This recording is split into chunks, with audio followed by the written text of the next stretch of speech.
Hello and welcome to episode 6, already episode 6 of the Top of Off podcast.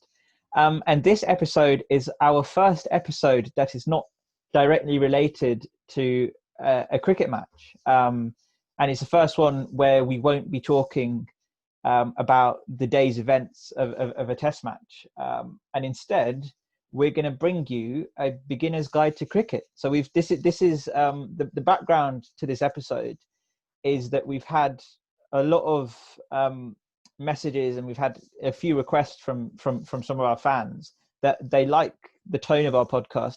They like all the banter, not abuse, just banter. We will explain that joke as well because we keep making it even though it's not funny anymore. But we will explain that joke. Yeah. But yeah, so we've had a lot of messages saying we love the tone, we love that how you guys get on and everything.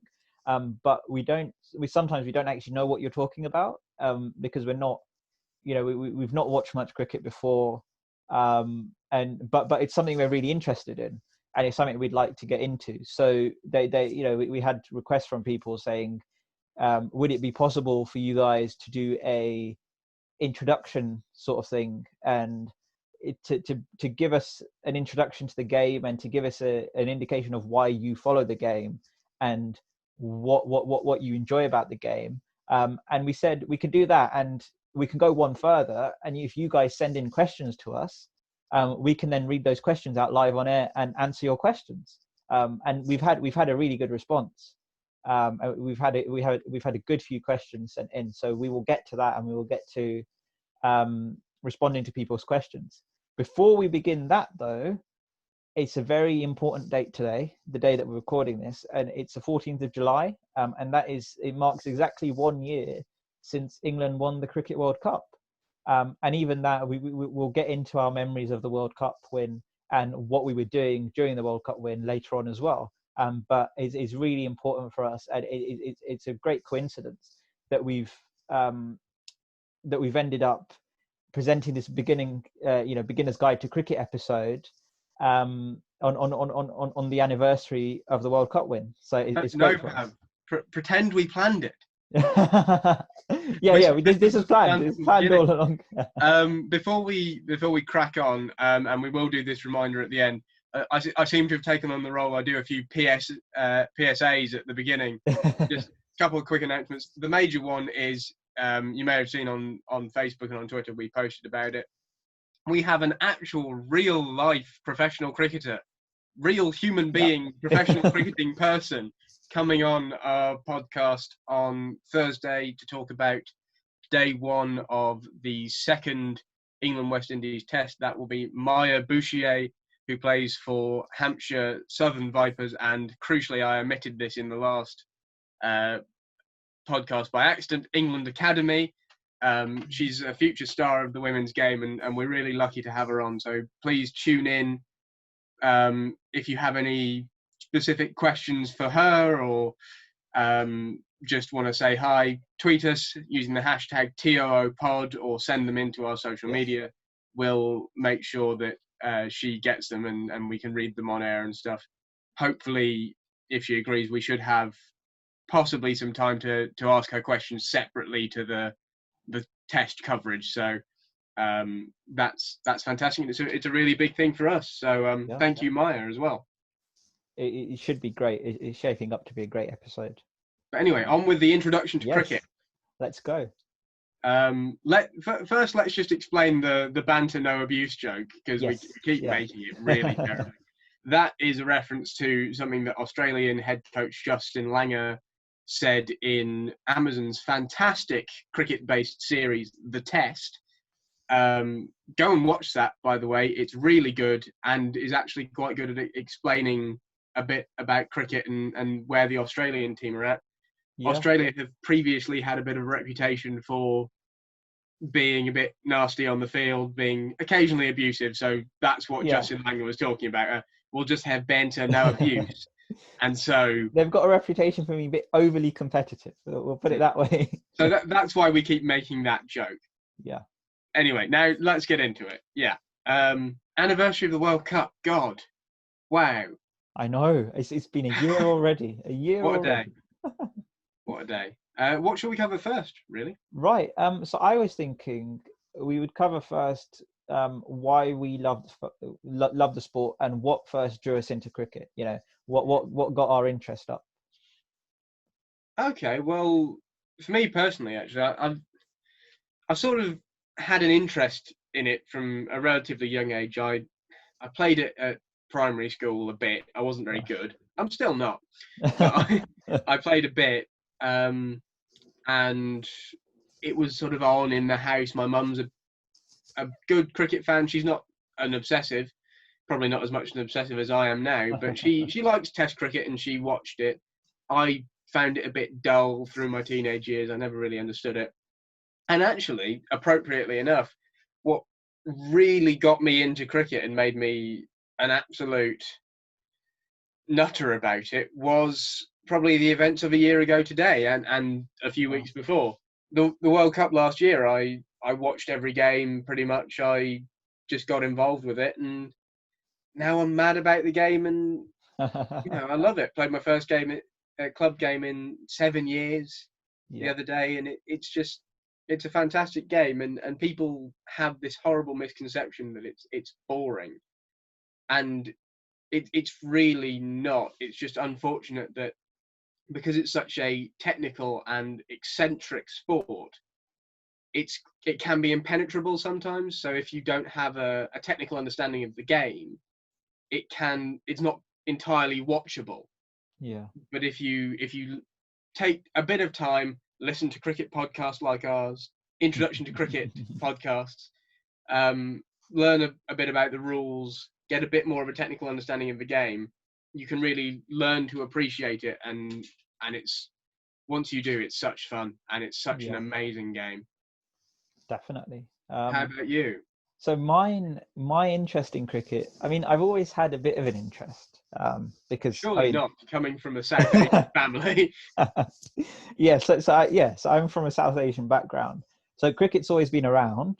For our listeners who don't know, Southern Asia, India and Pakistan in particular, is the global hotspot of cricket in this world. More than England, more than Australia. They are mad about it. It's almost a religion there. Yeah. So it's always been around at home and in my area. But I was never that interested in it.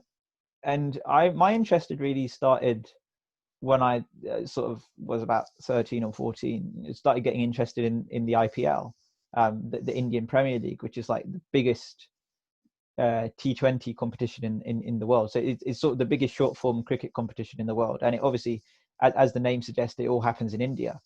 And I was really sort of, I used to watch those games and I used to be interested in it then as well, but I was never gripped. I used to watch the games really because basically all of my friends spoke about it at school and it was a big topic of discussion. So I thought, well, let me see what this is about and, let me follow it. So I got something to talk about. And then really my proper interest started 2 years ago now, 2.5 years ago, when the England cricket team went to Australia for the Ashes series in 2017, the end of 2017 and the start of 2018. And the Ashes series, for our listeners who don't know, is sort of the biggest competition in Test cricket. It happens between England and Australia every 2 years, and it's happened since sort of the 1870s. And it's a huge series. And if you play for England or Australia, or if you're a fan of England or Australia, winning the Ashes is one of the biggest things that can happen to either of those teams. So there was a lot of hype about the Ashes a couple of years ago. And I saw a post that the BBC were going to do live commentary of the Ashes. And obviously that's their Test match special show, which is their sort of radio commentary of all the Test cricket matches. And so I thought, well, let me give it a listen and let me see what it's like.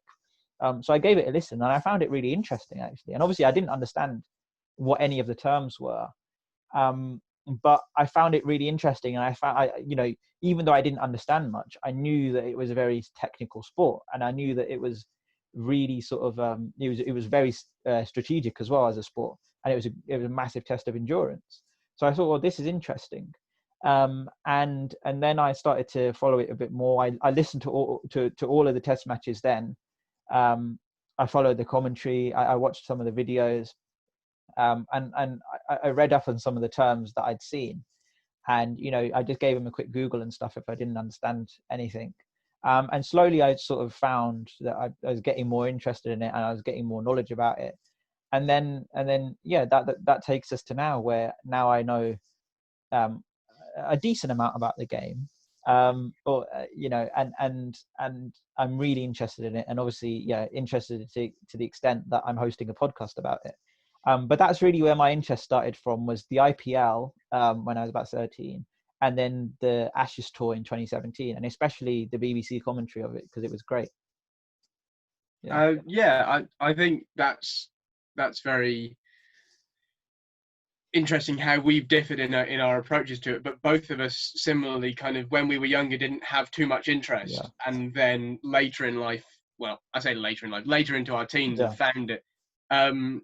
Also about kind of having to stick with it a bit. We're both, as we can see, rugby fans, and also American football fans, and I find particularly American football as well similar to cricket in that it's very strategic. You kind of just have to watch it. Yeah. And I got into American football by just watching it, and you kind of pick up the rules from there.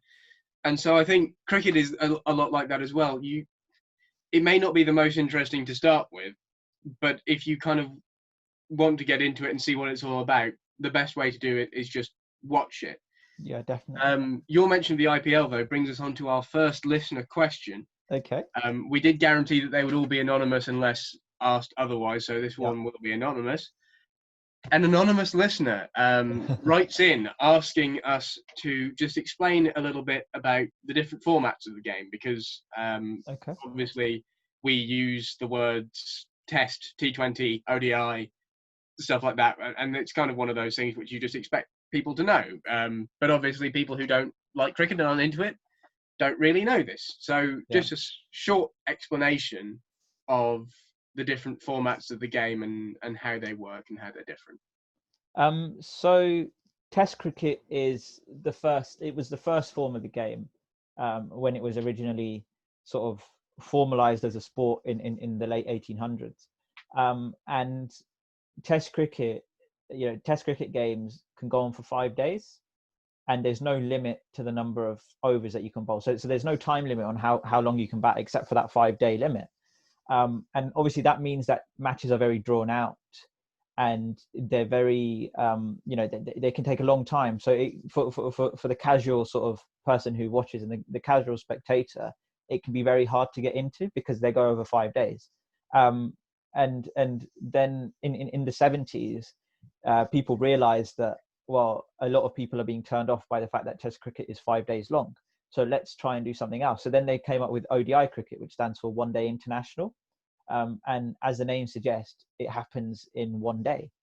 And with ODI cricket, the main difference from Test cricket is the time limit, and also the fact that there's a limit on the number of overs that are bowled. And that's how you get the time. Just quickly explain what an over is, even just for our very newbie listeners. So an over is a set of 6 balls. So a bowler will bowl 6 deliveries, you know, so they'll have 6 throws at the wicket basically. And those 6 balls are classed as an over, and you use overs as the main form of measurement in cricket. So that measures how long games go on for.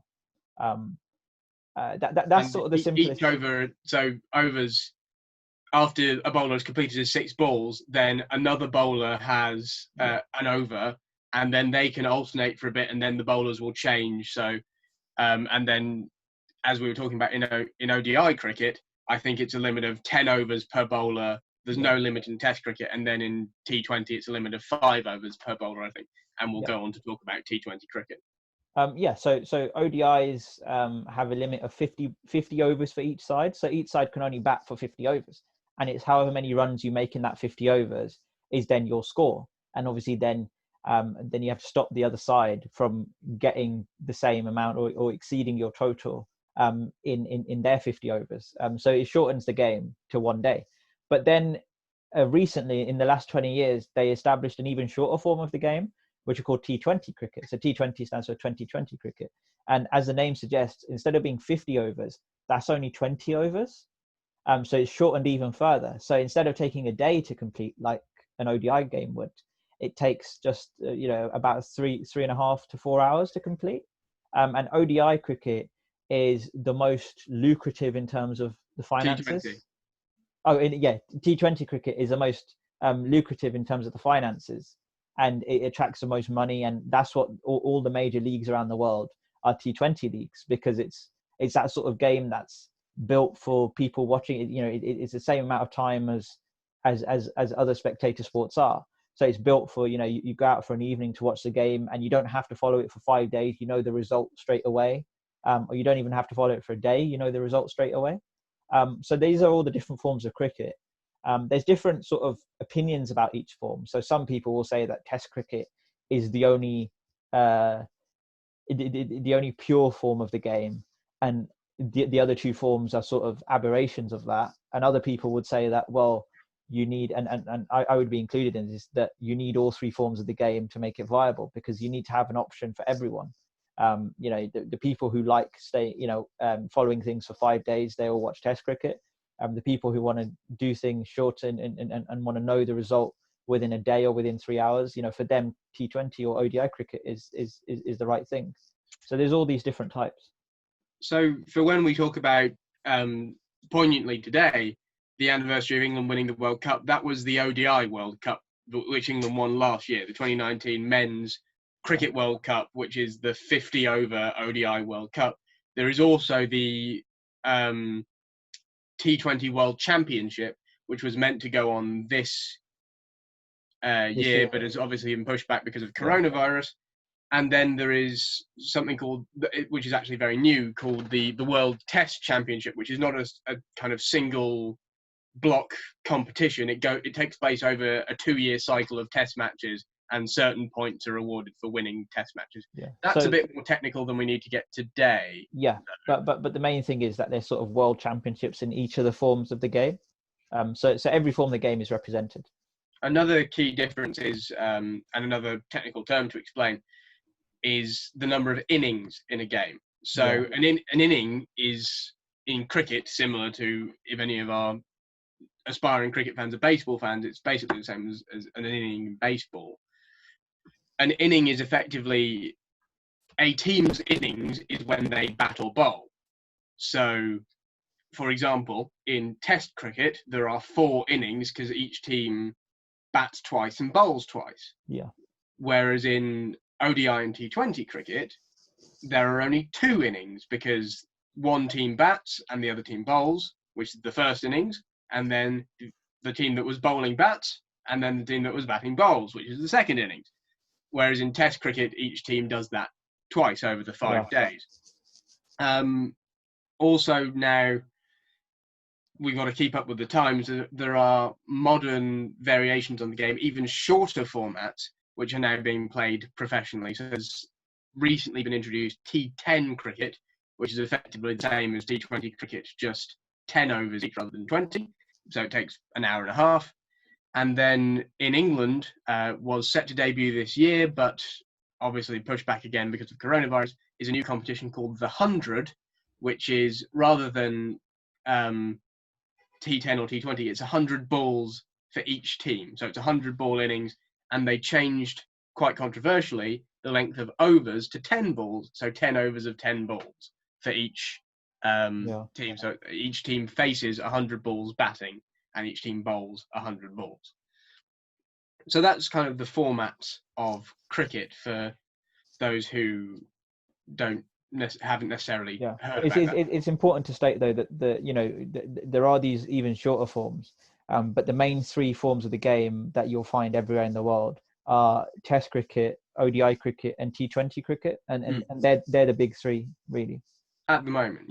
But these new short formats have just really started being played professionally at a high level. Another listener question, actually. Okay. Let me just get it up on my phone. Rob has asked us, if I can just find it. Yes, and I looked into this actually for him when he sent it in. First of all, now that we've talked about innings, what is the shortest innings in terms of time that's been played? So I actually did look into this, and I'll get the results up for you. So there are a couple of answers to this, really. Yeah. The shortest. I've taken a bit of liberty with the question just to talk about each of them. The shortest test match ever was, in terms of time of play, was 50 minutes. That was in June 1926, England versus Australia at Trent Bridge. Only 17.2 overs were bowled, and England finished the test match on 32 not out for none in their first innings before the match was abandoned.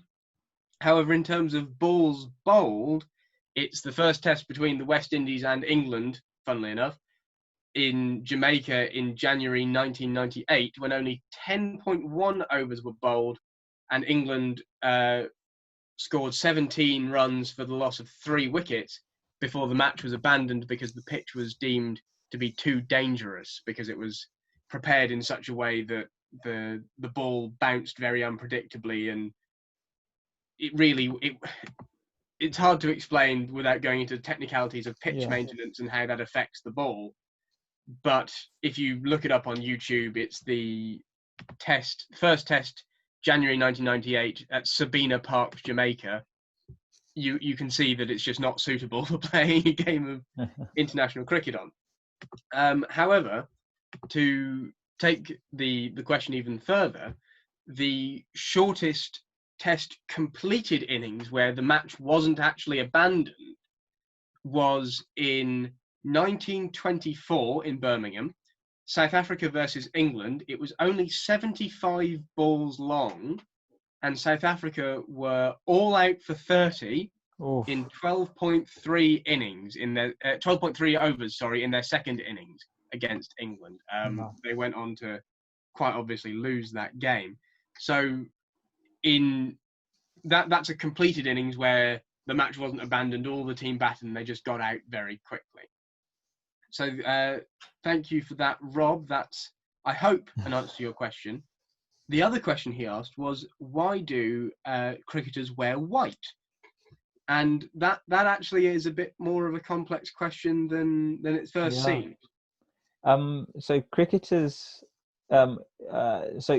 traditionally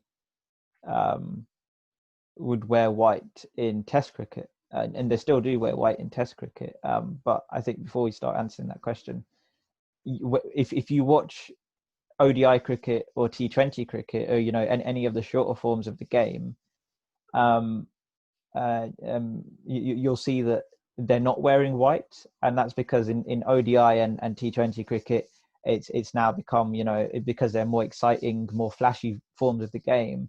They wear all different colors of kit, and they have sponsor logos on the kit and everything like that, which obviously doesn't happen in Test cricket because it's meant to be this more traditional form of the game.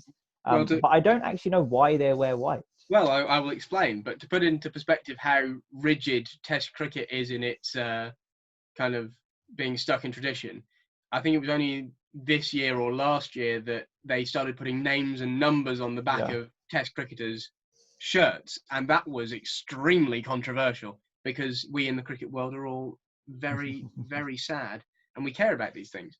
But effectively, the reason cricketers, read Test cricketers, wear white is threefold. First of all, it's because it's a summer sport, and white, kind of light white kit, reflects the heat best. It's loose, it's relatively light fabric. It's just meant to be more comfortable. You don't want to go out there in a black t-shirt and black trousers because it'll absorb all that heat. So because it's traditionally played, while you wouldn't know it in England, because it rains all the time, but around the world traditionally played in A, hot parts of the world, and B, in the hottest part of the year, they wear white. Second is because it contrasts well in Test cricket with the red ball. We should actually we will come on to the balls in a minute. We'll explain those. But in Test cricket, there is a red ball, which is kind of, well, on our podcast picture, that's what you can see. Yeah, that's a picture of our logo. Yeah, so that makes the red ball the most visible if everything around it is kind of white. And the final reason was just it was meant to look kind of distinguished and gentlemanly, and a nice clean pressed white shirt, white trousers. It's sort of a sporting version of white tie and tails. It's just meant to look more distinguished. Obviously, with scruffy boys like us playing the sport these days, it really doesn't. But those are the three reasons cricketers wear white. You'll see a lot of why Test cricket does the things that it does, and a lot of the traditions from Test cricket are because it's traditionally been, and when it started, it was a very upper class sport in England, and that's something to remember. So, thank you, Rob, for that question. But now that we've talked about that, I want to talk about the balls a bit. The difference in the formats between the balls. Yeah. There are effectively three main types of ball in cricket. One is the red ball, which is Test cricket. The white ball is T20 and ODI cricket, so they use a white ball, and then they use a pink ball for a relatively new invention, which is a day-night test. Traditionally, test matches start at 10 or 11 in the morning and finish about 6 or 7 in the evening. But recently, particularly in India and Australia, where obviously primetime television and so on has now become a thing, and fans want to watch their sport in the evening after getting off work and so on, because obviously Test cricket is a weekday game. They invented the day-night test, where the action will start about 2-3 in the afternoon and go on until about 9 o'clock at night. Yeah. And so it gets a bit dark, and the red ball isn't always visible, so they use a pink ball for that.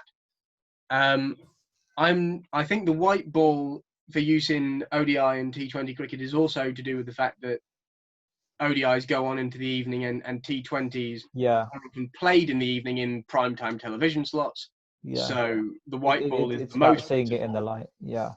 And also this came in before day-night tests. With the white ball as well, it's because I think the other reason the white ball is used is what we spoke about with kits, that obviously T20 and ODI kits are different colors, but they're never white because that's a test kit. So a white ball, will contrast with everything, and it won't blend into people, to the color of people's kits.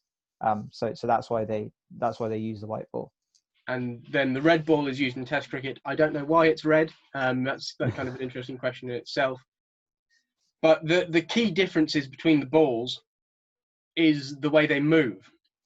There is this magical force in cricket called swing, where 100 different factors can affect it: cloud cover, humidity, whether the floodlights are on or not.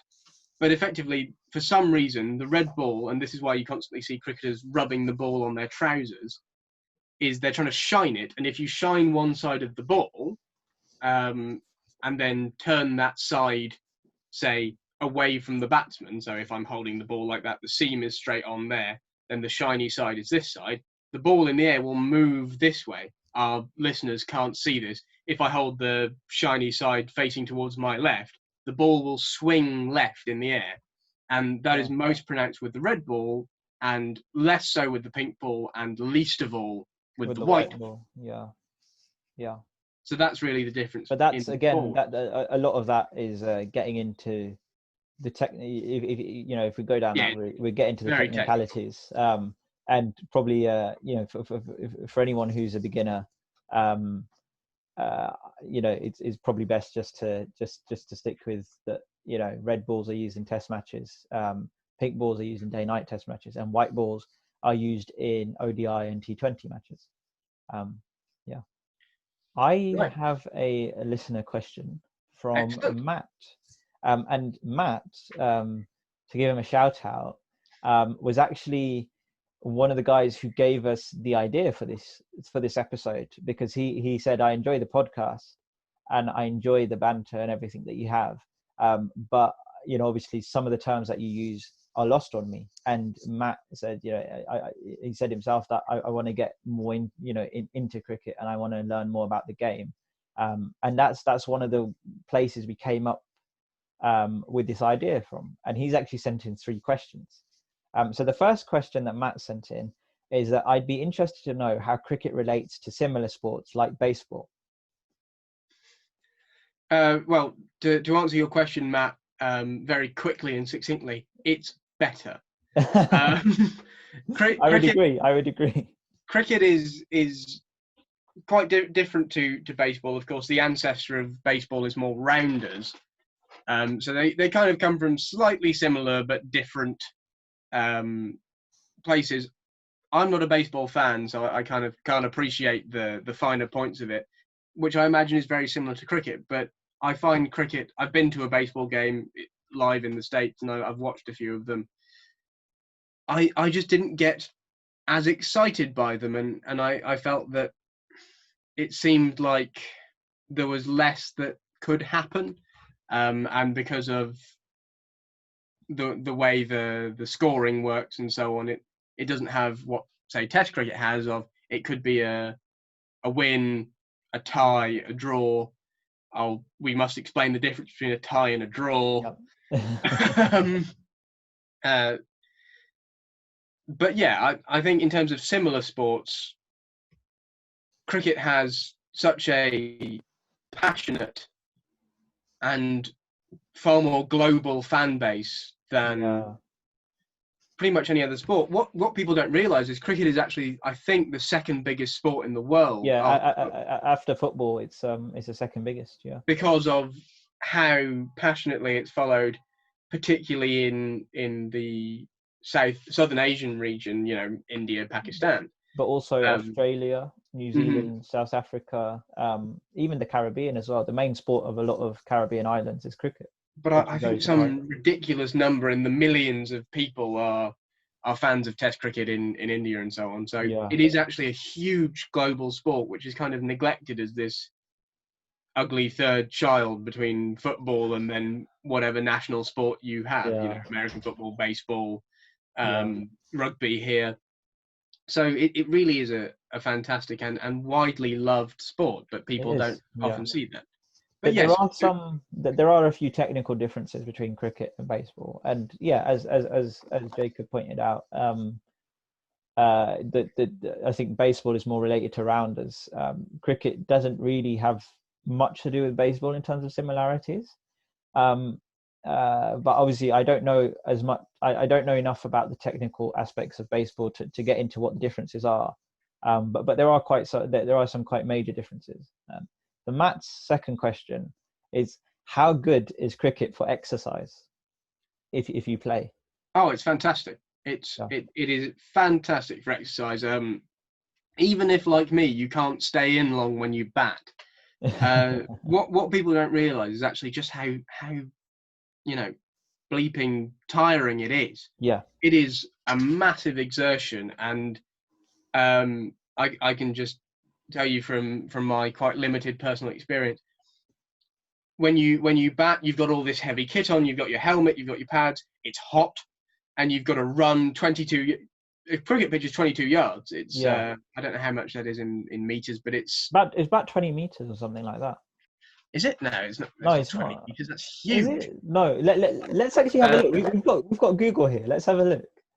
Other search engines are available, of course, but it for our non-metric friends, it is 22 yards. It's a long way to run, actually, and you've got to do that over and over and over, and it's a lot of running. And then it is 20 meters in length. Yeah. And then if you're bowling, it's hard. It's really hard, especially if you're a fast bowler.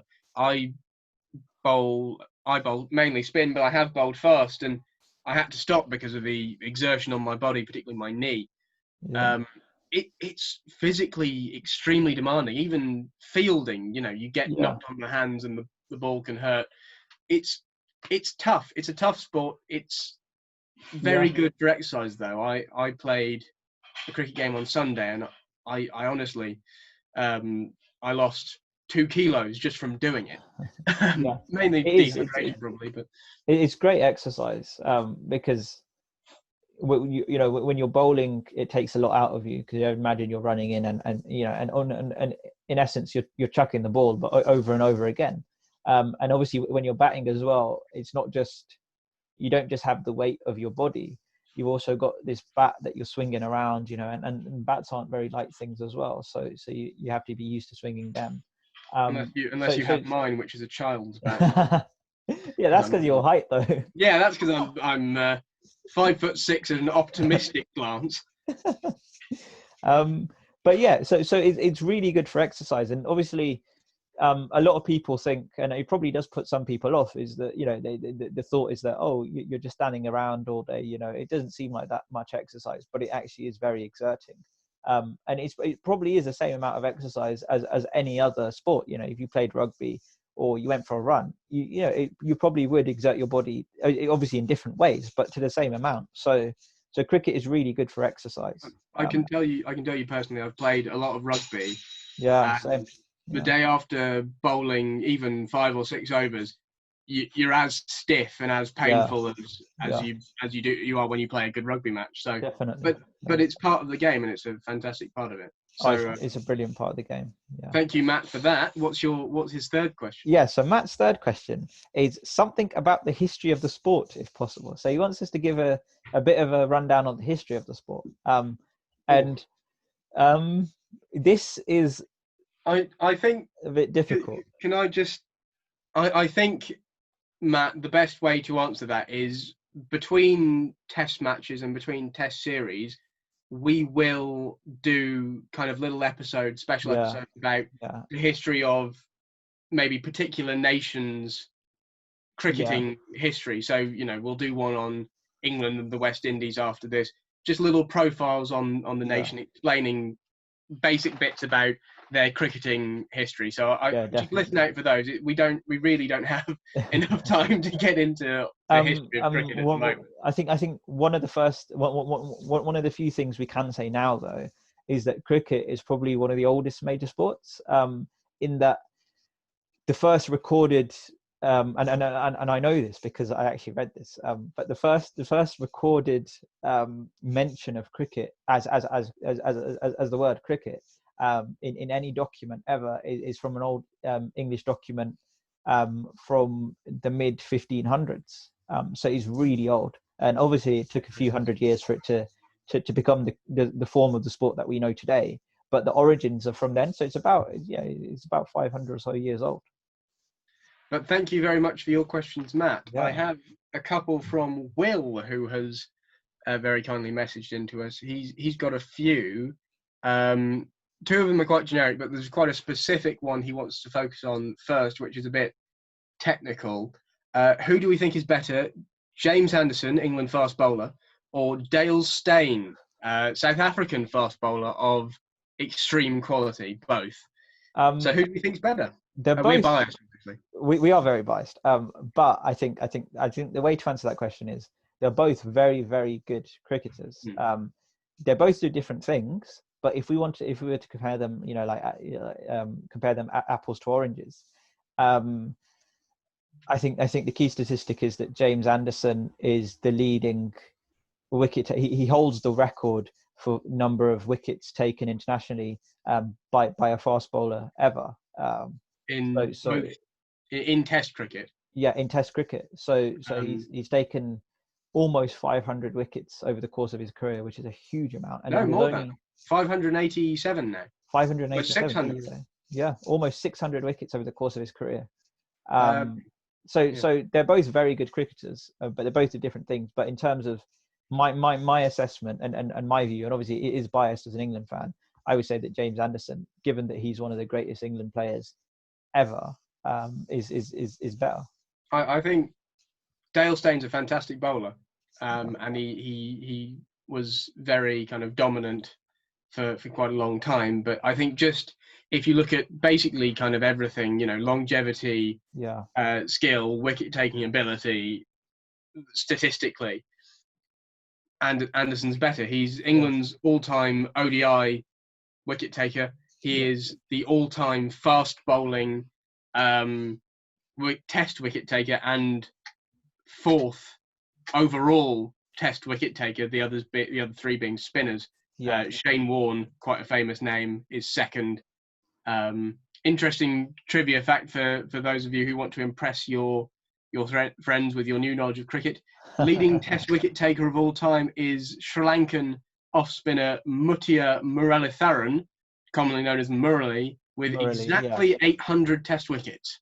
Yeah. Retired, got his 800th wicket in his last game for his last wicket. So, but yeah, I think just on that specific question, I've got to go with Anderson, near 600 wickets in over 150 Test matches. It's spectacular. Unreal. Yeah. And really, still taking really wickets good. at 37 years old. And that's the other thing is he's 37 years old and he's still taking wickets. The other 2 questions. He wants to know our opinion on the greatest batsmen and bowlers of all time. If we had to pick one, it's a bit like our star player segment at the end of each day's Test cricket. Yeah, that's it. My view for greatest batsman of all time would be Donald Bradman. Yeah. You know, it has to be Don Bradman. He is, you know, for you guys who are very new to the game, Donald Bradman is probably the greatest batsman of all time. So we measure batsmen in terms of averages. So how many, what their average score is each time they bat. And most averages, most good averages are around 40 or 50. And you know, for a very good player, you would say they have an average of about 40. So some of the best players of our time have been averaging around 40. And the best player currently in the world, or one of the best players currently in the world, is Steve Smith of Australia, who has an average of 62, which is far higher than almost anyone else in the game. You say that, and 62 is like the benchmark. You know, that's really high. Don Bradman has an average of 99.9. He's seriously high and better than almost anyone else who's or better than everyone else, period, who's ever played the game. I'm going to disagree with you. Okay. I am, because while the great Sir Donald Bradman had a career average of 99, only interestingly not 100 because he failed to score 100 in his last game. But I think, again, just if you look at the numbers, I'm going to have to go with Sachin Tendulkar, very famous Indian batsman. Yeah.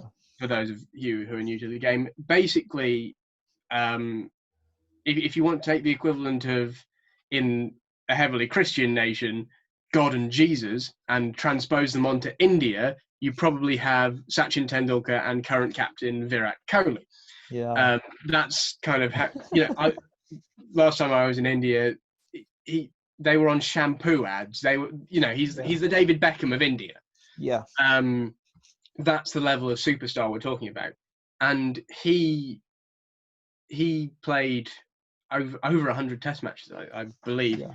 And while he didn't have such a high average as Bradman, he scored thousands upon thousands more runs than him in his time, because Bradman only played, you know, a couple tens of Test matches. Yeah, and he had Bradman. He played a decent amount of Test matches, but he did have his career.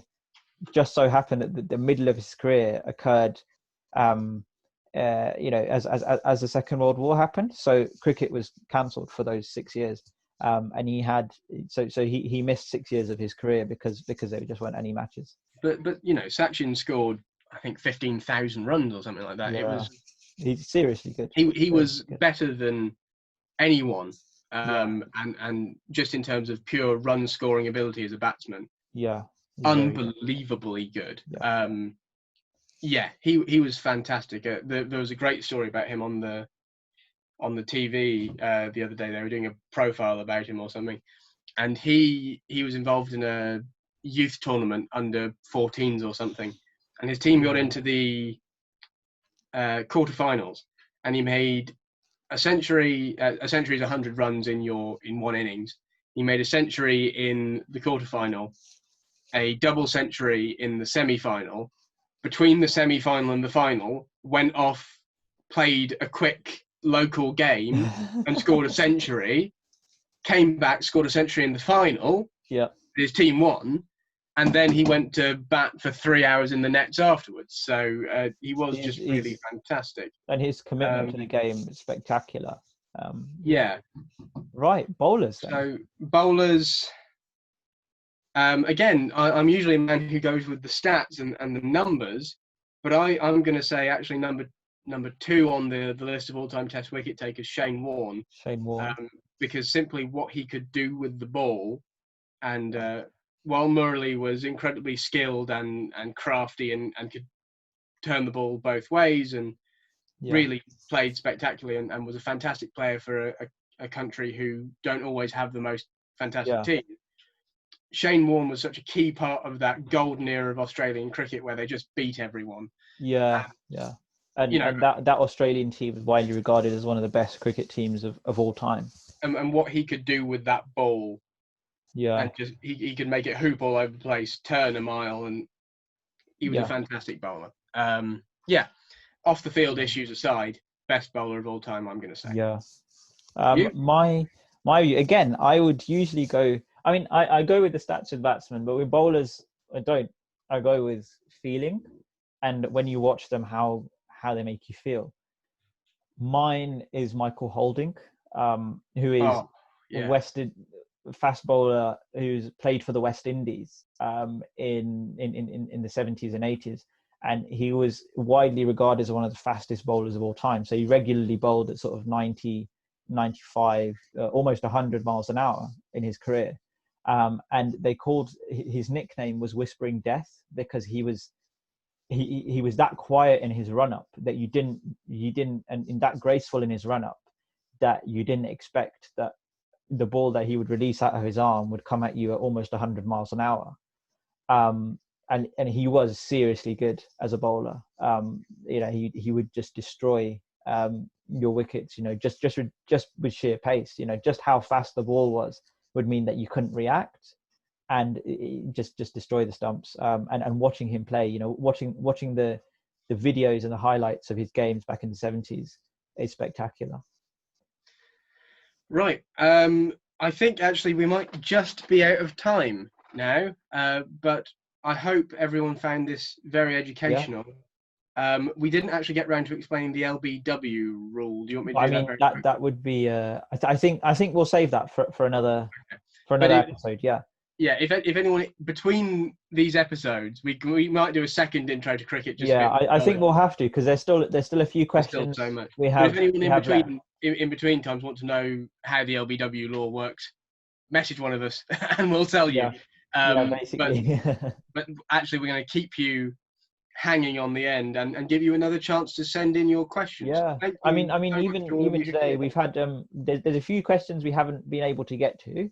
Yeah, we'll get to those next time. And we can only apologise for that, and we will get to them in another episode because we will definitely do another intro to cricket episode in a few weeks' time. So we will get to them again for sure. Yes, but thank you everyone for sending in your questions. And now we just to pose a question to you. Hopefully some newbie listeners. What got you interested in cricket? Why do you want to learn about it? Yeah. Why are you listening to two blokes talk about cricket? Please tell us. Tweet us, #TOOpod as usual. Yeah. Facebook, Twitter, everything. Tell us. And if you're lucky, we'll read it out anonymously if you want on the next episode. Definitely. Speaking of the next episode, remember, Maya Bouchier, real life, in the flesh, professional cricketer, talking to us two idiots on this podcast. Yeah, giving us the time of day. Next episode. And we look forward to seeing you then after day one of the second test between England and the West Indies. So stay tuned. We will bring you coverage of the second test, the third test, all of the tests against Pakistan. We will bring you coverage basically of every live cricket match, international match that happens from now till the end of the year, basically. So stay tuned. And hopefully beyond. And hopefully beyond, yes. We do also have plans to, hopefully, if we can and if we have the time, we're both at university and stuff, move into covering a bit more of the women's game as well, because we are all for equal opportunities and the women's game really needs promoting. So we'll try and cover as much as that of that as we can as Definitely, well. definitely. Hopefully Yeah. with Maya's help in the future. So Yeah. yeah, fantastic. Thanks very much, guys. Thank you for listening. We will see you on Thursday.